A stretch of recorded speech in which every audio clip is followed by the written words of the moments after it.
What's happening, everyone? This is Uncle Devin, the children's drum cushionist, and you are tuned in to We Nation Podcast, part of the We Nation radio series. And I'm so glad that you're here. I sure hope your day is going well. Wishing you a wonderful day and the next days to come. And we're going to have some fun today. I know my day is going great because we have an excellent author that I can't wait to introduce to you, who's going to come and share with us a children's book that I think is unlike any other children's book I've ever heard. And so we're going to share that with you in just a moment. But before we get started, we're honored to be partnering again with the University of Maryland, Baltimore County's Sherman Teacher Scholars Program. They have a project called the Diverse Books Project. This is a project that they partner with their Baltimore City Schools to be able to provide them with a diversity of children's books so that teachers and students can hear the beautiful array of cultures and ideas that we have to choose from. And so we will provide them another alternative for both teachers, students, and parents to give them an opportunity to share the wonderful experience of books. And that's right here through We Nation Radio. We Nation Radio stands for Watoto Entertainment and Education. And Watoto is Swahili for children. And we provide the best in R&B, hip hop, funk, jazz, reggae, go-go, calypso, and African world rhythms and more, all designed specifically for children 0 to 12. That's age appropriate and culturally relevant. You can download our app right now by going to your Apple Store or your Google Play and look for We Nation Radio with 2 E's. You can download it. And the beautiful thing is, not only is it commercial free, but the app is free. So you can listen to music 24/7, all courtesy of the Uncle Devin Show. So thank you so much for being here. And today's podcast, you'll be able to catch it on our YouTube page. You can go to We Nation Radio podcast, wenationradio.com, or look up the We Nation Radio YouTube page, and you'll be able to see this entire video. Or you can go to our podcast page on any of your podcast platforms. You'll be able to hear the entire interview. Now, let's get to the aforementioned interview.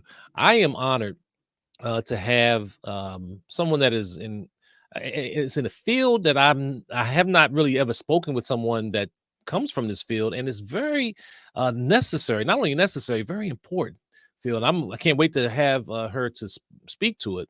But our author today is Huda Essa, and she's a TEDx speaker, and the author of the Consciously Unbiased Educator and Culturally Responsive Children's Books, including Teach Us Your Name. And if I didn't say it right, she's going to correct me, which is what we want people to do.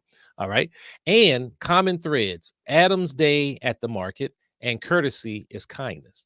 And drawing on her experience as a cultural proficiency consultant, former teacher, and a multilingual educator specialist, Huda supports organizations in achieving their goals. So we're going to talk a lot more. I mean, that's some wonderful things. Cultural proficiency consultant. I love that. Can't wait to talk a little bit more about it. So please help me in welcoming our guest today, the one and only Huda Essa. Welcome to We Nation. Well, thank you so much, Uncle Devin. I am so happy to be here. Thank you Oh, for inviting me. and just to make sure, the pronunciation of your name, did I do the best? Did I get it right? You did. You Okay. did. Yes. Yes. Well, Thank you. names are always important, and I love we're going to talk about that with your book.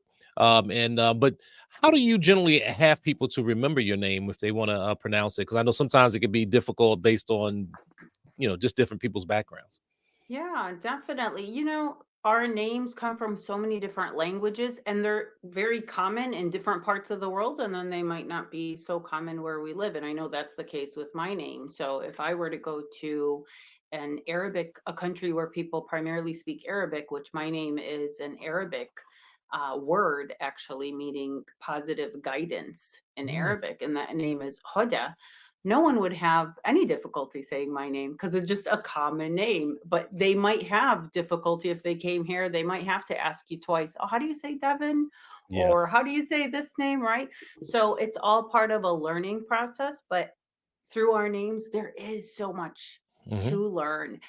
Just right now, you just learned an Arabic word by learning the word hoda. Oh, that's If you need help with something, you can say, can you give me some hoda? Oh, Yeah. great. Okay. I'm gonna have to incorporate that in my language and just to, one, it helps me to practice, but also shows inclusivity, and that's the most important thing. I want to make sure that everyone is welcome. Definitely within the We Nation podcast.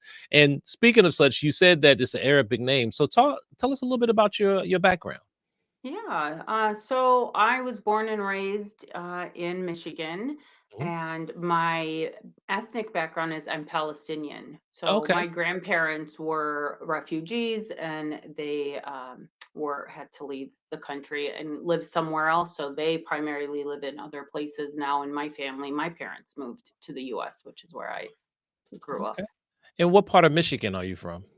I'm in the Metro Detroit area, and the name of the city is Dearborn. Yes, Dearborn. Okay. Is that where the Yeah. airport is too? I always Yeah, it's very close. I Okay. live very close to the airport, which is quite convenient. Right. Okay. Yes, But it could so be loud too. It could be loud. yes, yes, but we're pretty close. So but it's actually not in Dearborn. The airport is not in Dearborn, but Okay. you can be in Dearborn within, 15 Okay. minutes. Well, tell us a little bit about your cultural proficiency consultant work. What does that mean? And because I think I have an idea, but I think it'll be good for children and families to know a little bit more about that profession. Yes. So culture is, sometimes people hear the word culture and they just think specifically of ethnic culture. Hmm. Hmm. But culture is so much more. Every one of us, we are all multicultural. If Yes. the school you go to, there's a culture in that school. If you are a soccer mom or dad, there's a culture there. There is an American culture. There are cultures of, different language, culture is embedded in language and so on. So when we become culturally proficient, it is the ability to be able to recognize our own cultures and what we believe is right or not right according to the norms we've been given, or what is normal or abnormal. Hmm. And then being able to look at other cultures and learn from other cultures very respectfully to Yes. benefit from our differences and commonalities, because there are so many of those. So Yes. when we are open and accepting to learning about those differences and commonalities, there's so much to gain from that. And one of those things that we could do is, using our names. Yeah. Yeah, so I work primarily with educators. So I was a teacher for many years, Hmm. and I saw there was a need in Yeah. education because we generally, as humans and also as educators, we have these great intentions, but if we are not fully aware and we haven't received that education to become culturally proficient, oftentimes our impact unintentionally, it doesn't match that good intention that we have. So cultural proficiency helps us to be able to teach learners of all backgrounds Hmm. and be really successful in doing so, and both for our students and for ourselves. But then I Right. also do this work with all kinds of professionals, even students, because we Hmm. could all benefit from it. No doubt, no doubt. And one of my heroes is the great Ahmed Sekou Toure out of Guinea. He was the first president of Guinea, and he talked about culture and called it the total sum of our material and moral existence. So it does go beyond ethnicity. And you're right. It's and for example, and I also say this: you don't have to be religious to be a part of different religious expressions, because here in this country, a lot of people celebrate Christmas and may not be Christians. It's more than just a religious holiday. It's a cultural holiday. It becomes part of the culture in different ways. And so thank you for even sharing that. And you also mentioned, I know you say you're from Dearborn. You're a teacher. What type of teaching were you? I was in elementary school, but then I also did some work in secondary education, so middle school and high Okay. school. And I got my master's degree with I'd say a specialty. It focused on multilingual education, so supporting students who speak more than one language, and Mhm. also the importance of promoting multilingualism, Right. and really respecting not just the way we think of language sometimes is just one language, like the English language. Hmm. And then, I mentioned like Arabic or Swahili or, all of these Yes. different languages. But there's also so much diversity within the language here in the US. Hmm. And we have a Yes. lot of cultural languages, and those should be honored and Hmm. promoted. And we're going to get into your book in a moment, but I just love the conversation that we can go in many different directions. It is about perspective, and in this country, what people automatically assume is that everyone is looking at it from this perspective, and it's more than just two perspectives, because some people say, well, it's either this or it's that. No, there are multiple ways of looking at the world. For example, we hear the word Middle East, and I don't know if you've had to deal with this before. And I always will say, Middle East of what? It depends on where you are in the world. Have you had to deal with that, or how would you describe that? Absolutely. Mhm, I'm really excited to hear you say that mhm, because that is something that I think about a lot, when it comes to language. It's like we've been given these boxes to check, mhm, and I think a lot of people don't realize, even with the race box that we're mhm, all expected to check. Well, that's socially constructed. That has nothing to do with genetics or mhm. so with the Middle East, I mean, I'm not a fan of the term. Me either. I think when I think of where I come from, my family being Palestinian, well, if you look at a map, it's Western Asia. Yes. So we've got, Western Asia, we have Northern Africa. So Mhm, to be, I would say, more correct would be to say Western Asia or mhm. Arab nations. Yes. We're Arabs. That's Yes. our common cultural ethnic identity is Arabs. Yeah, I've done some writing in this area for some non-children's book. I do have a children's book, but the two books that I have were centered around the whole history of religion, or really Christianity, which I came out of, but I was starting to question a lot.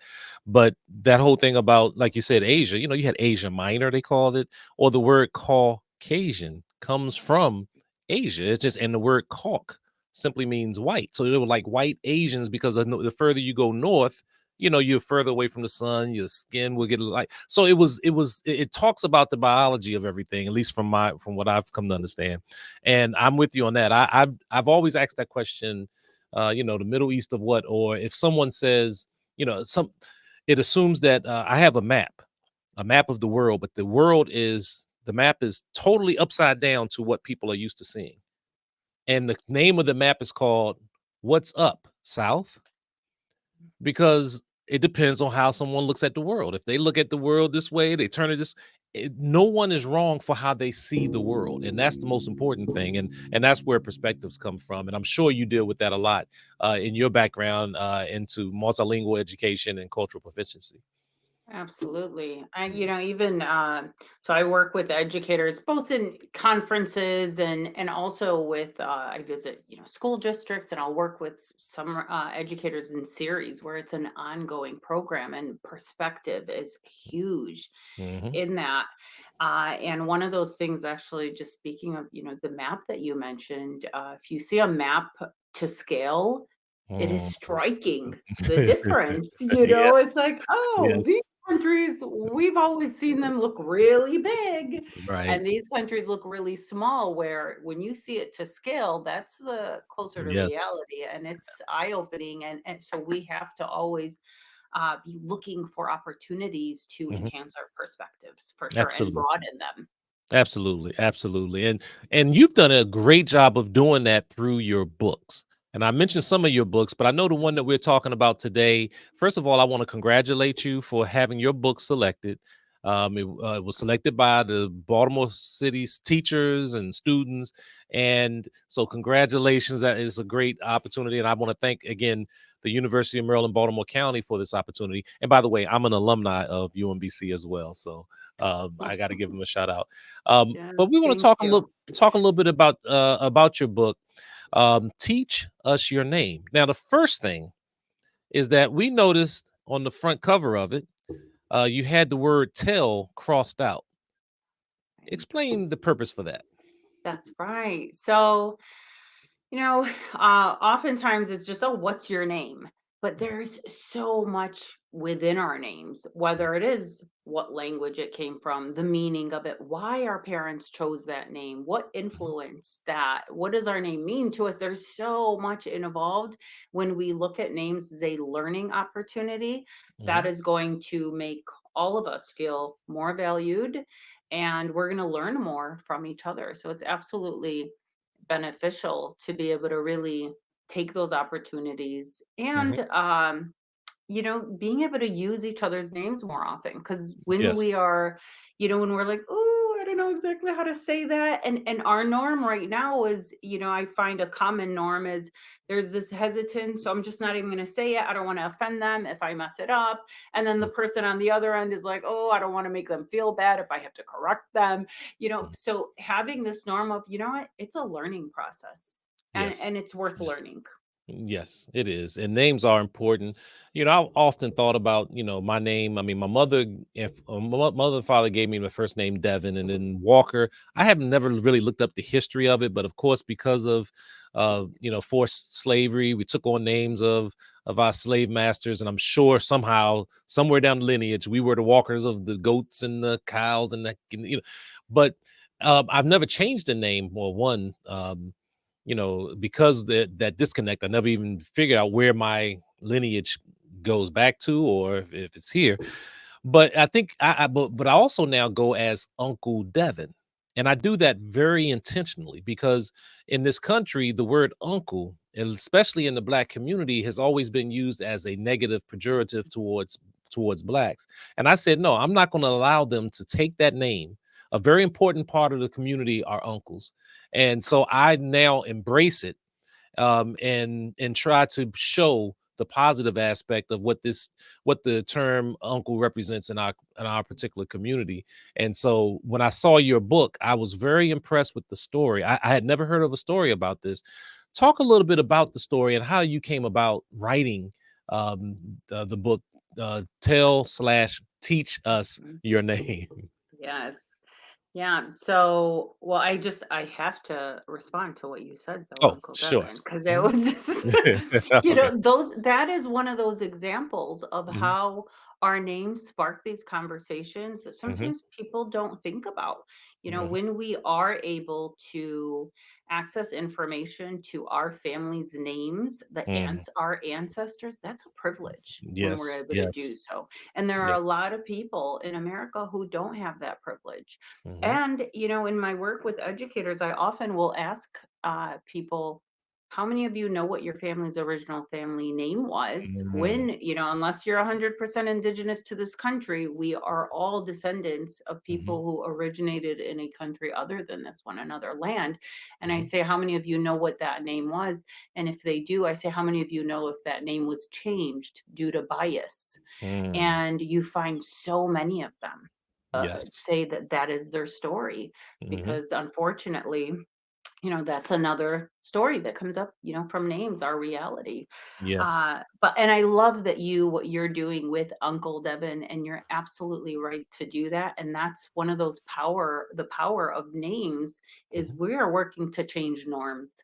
The Yes. same way, my book is teach us your name, because I want Mm, to change, I want that to be the norm for all of mhm. us. And Yes. that leads right into this book and why I wrote it. When I was growing up, uh, I would never correct my teachers, and they Mm, were all mispronouncing my name. mhm, And, they called me Huda, which I mm, can understand. When you look at the yeah. spelling of my name, it's Huda. So I can Mhm, see how they're thinking like tuba, barracuda, all of these mhm, things have that mhm, long U sound. So I understand it.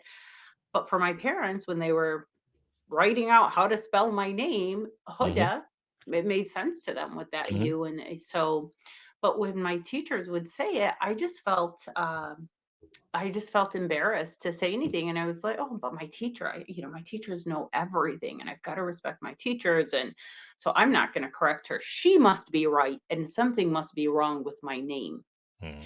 And that is, that was really, I went on with my life for a very long time. I hated any introductions because I knew it was like, oh, here we go. And I would introduce myself the way my teacher said my name, which was an incorrect pronunciation. But I formed this understanding of, well, my name is the problem. And so I'm just going to make it easier for people. And then as I got older and I became an educator, I thought, I do not want that for my students. I want them to be proud of their identities and allow us to learn when they teach us their names. And then I just wanted to spread the love even more, which inspired me to write Teach Us Your Name. That is a powerful story. Who's the illustrator for your book? Her name is Diana Cojocaru, and she is an illustrator from Romania. So her name is a Romanian name. Yes. And thank you. And I want to say a big thank you to both you and the Diverse Book Project in your alma mater. I am so honored to be here. And I want to thank all of your listeners as well. Thank you for your time. And if you take even one piece of this and pay it forward and teach this to someone else, I am so grateful for you.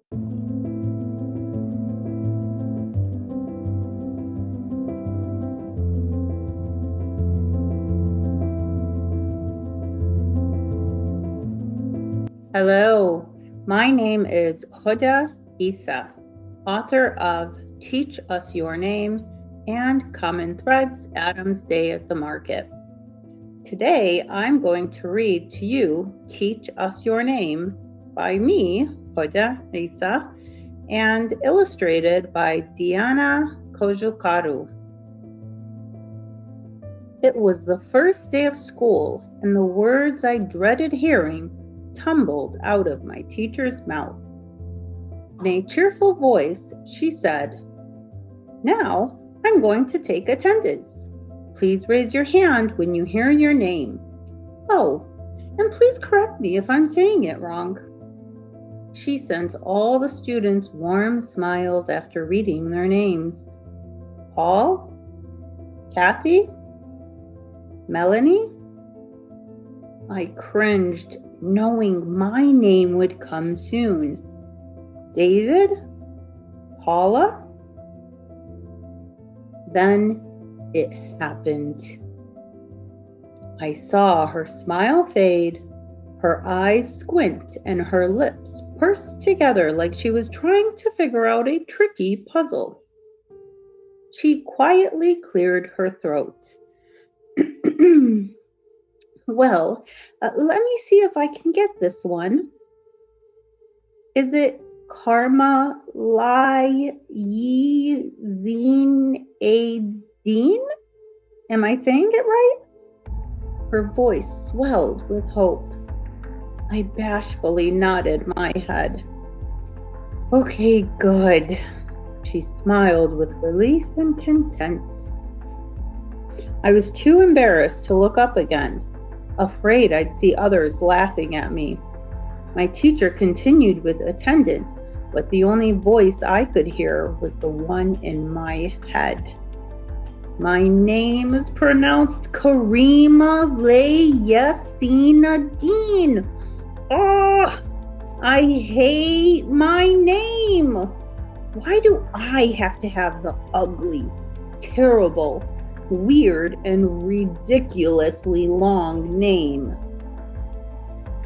As soon as we got home, my brother quickly started speaking. Mama, Karima Yasinadine said she hates her name. She even said she's mad at you and Baba for naming her something so ugly.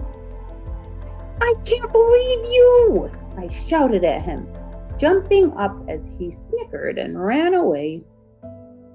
Is that true? Mom sounded disappointed. Through clenched teeth, I answered, Yes. Why couldn't you have given me an easy name, like the ones the other kids at school have? Oh? What names are those? She asked calmly. I stomped my foot. Like Patricia or Jennifer or something. She looked confused. Those names are easy for you to say. but for other people, they may be hard to say. The same is true of your name. No one had ever actually told me that my name was ugly, terrible, and weird, but they didn't have to. I already knew it was. When we learned about history in school, no famous person shared my name. I would often find my friends' names in books, but my name never appeared. The characters in my favorite TV shows and movies, yeah, they never had my name either.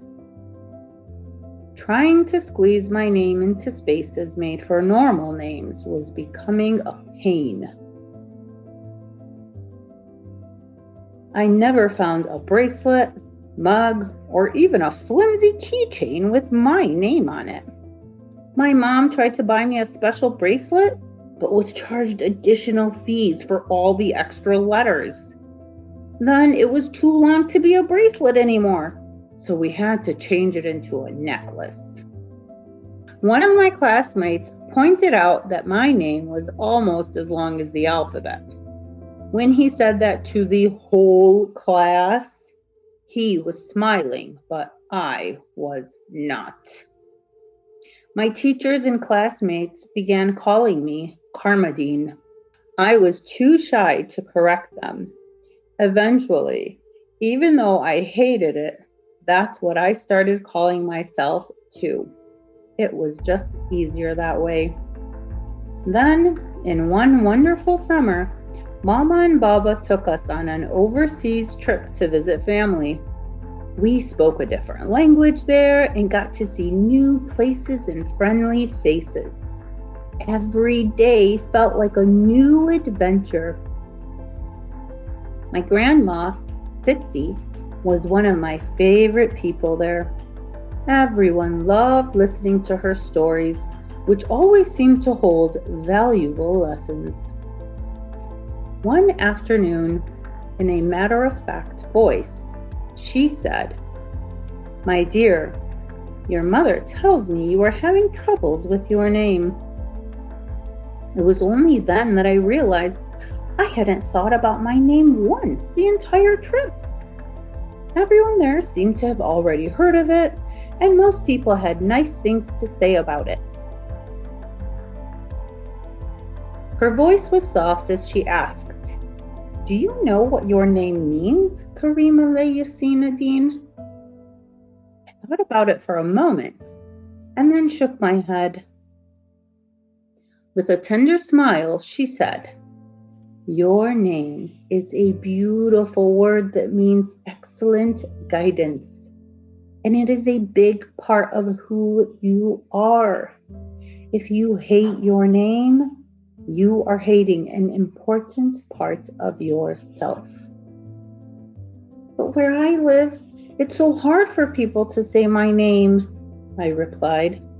"Maybe so, but your name means guidance. So why don't you guide them on the proper way to say your name?" She leaned in and gave me a big kiss on the cheek. I thought a lot about what Siti said. On our long flight returning home, I brainstormed a plan for how I could guide others to correctly say my name.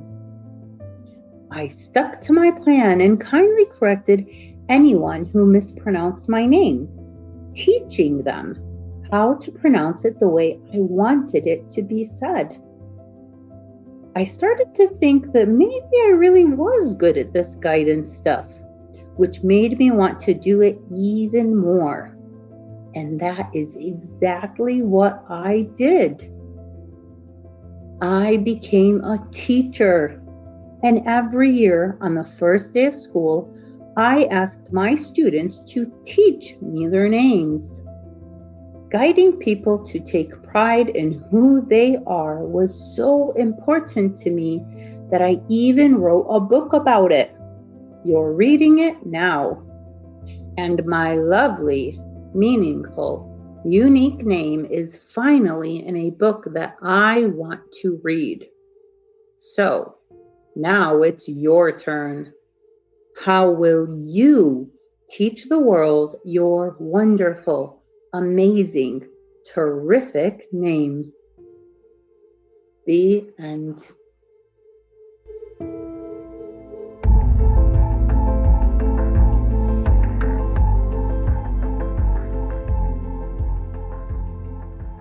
And for those that are just tuning in, I am Uncle Devin, the children's drum cushionist, and you're tuned into We Nation podcast. And my guest is author Huda Essa, author of several different books, including the one that we're talking about now, Teach Us Your Name. And I heard the story, and it was just amazing to me on how the main character, the child, was able to take that opportunity and turn it almost into a life purpose or mission. Can you describe a little bit about that, and what made you come up with that particular concept? Yes.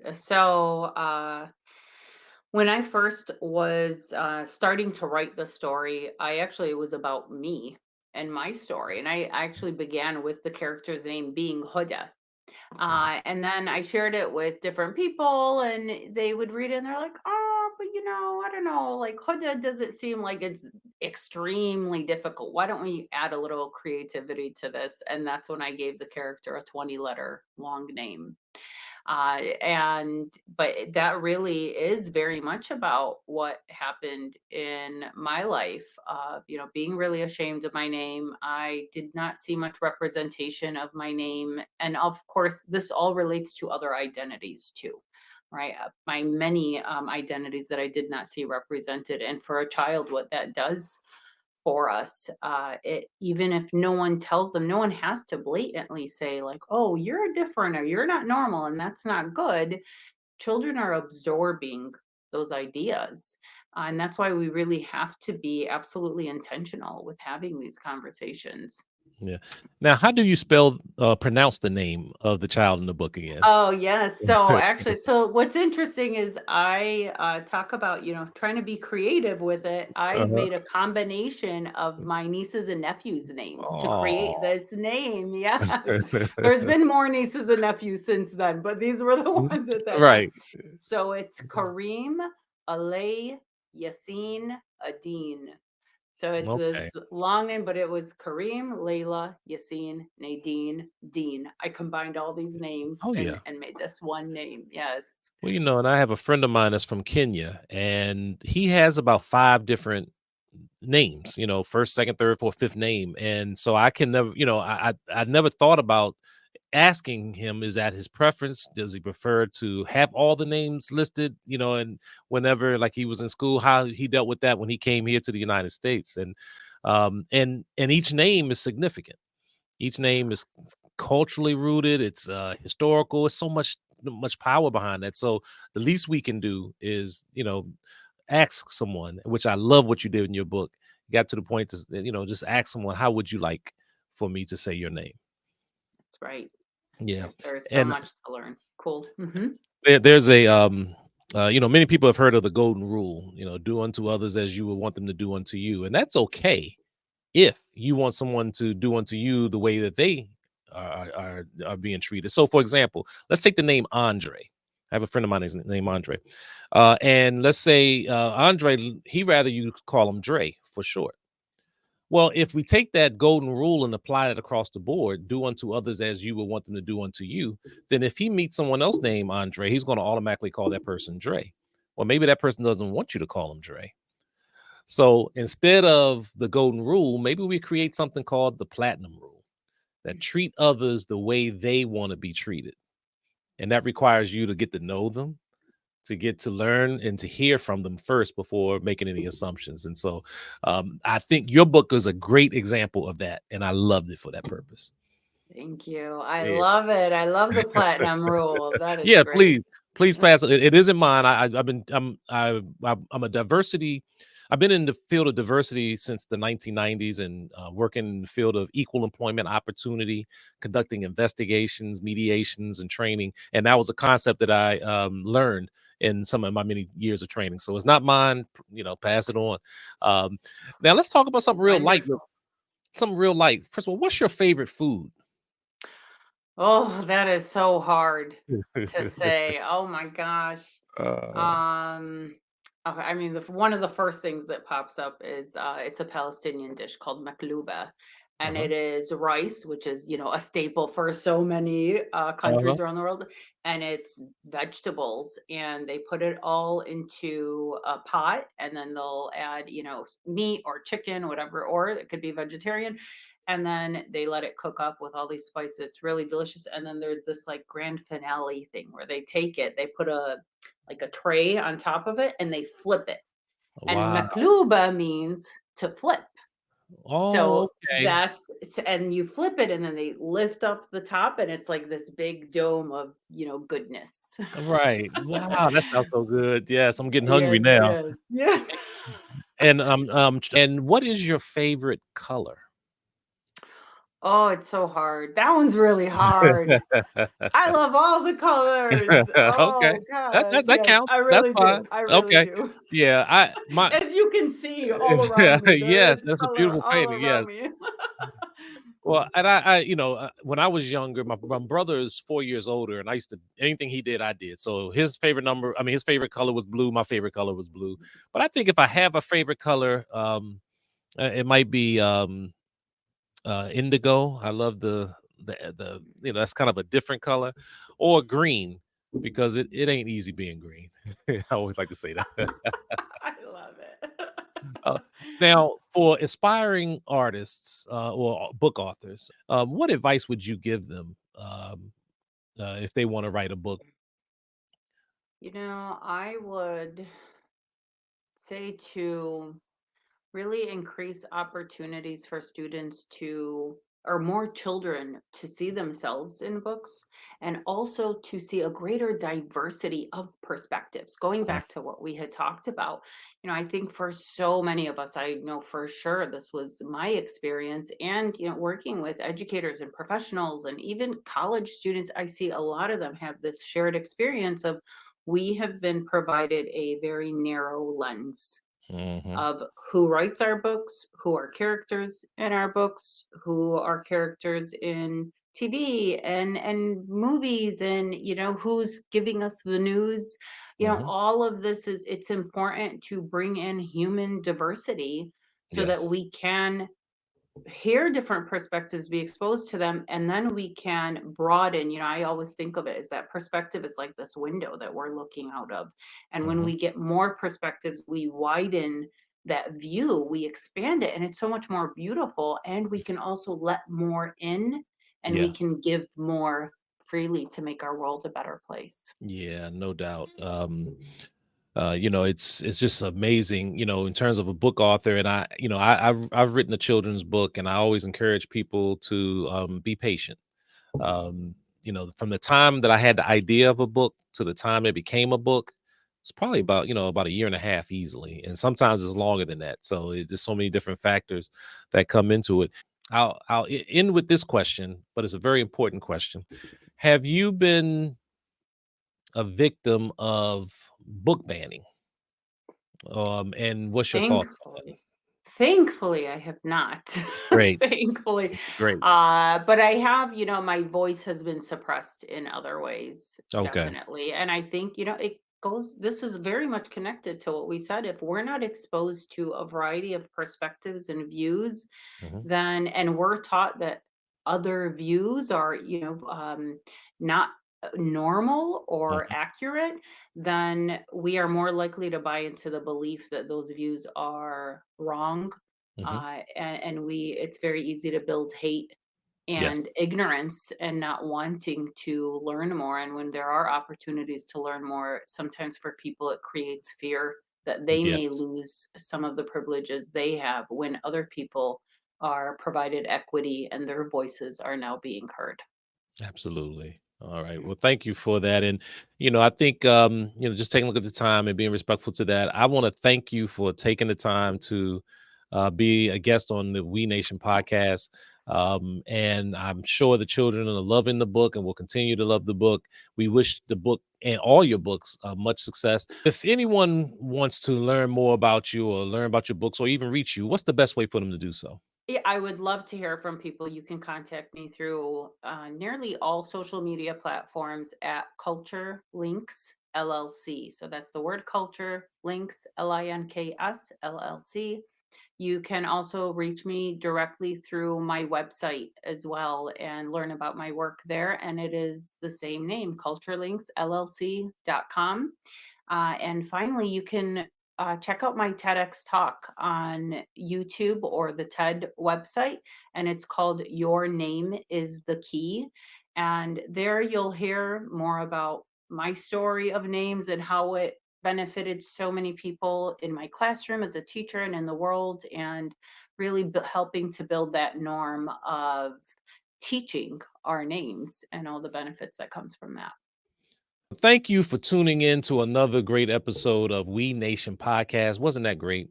We learned so much, and we have so much to learn. I always say that I have far more to learn than I ever have to teach, and every day I have to learn something new. That's when I know I'm growing. You can follow us on We Nation Podcast.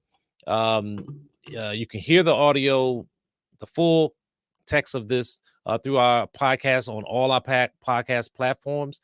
You can also go to wenationradio.com, where you will be able to follow us and go to our Diverse Books Project page.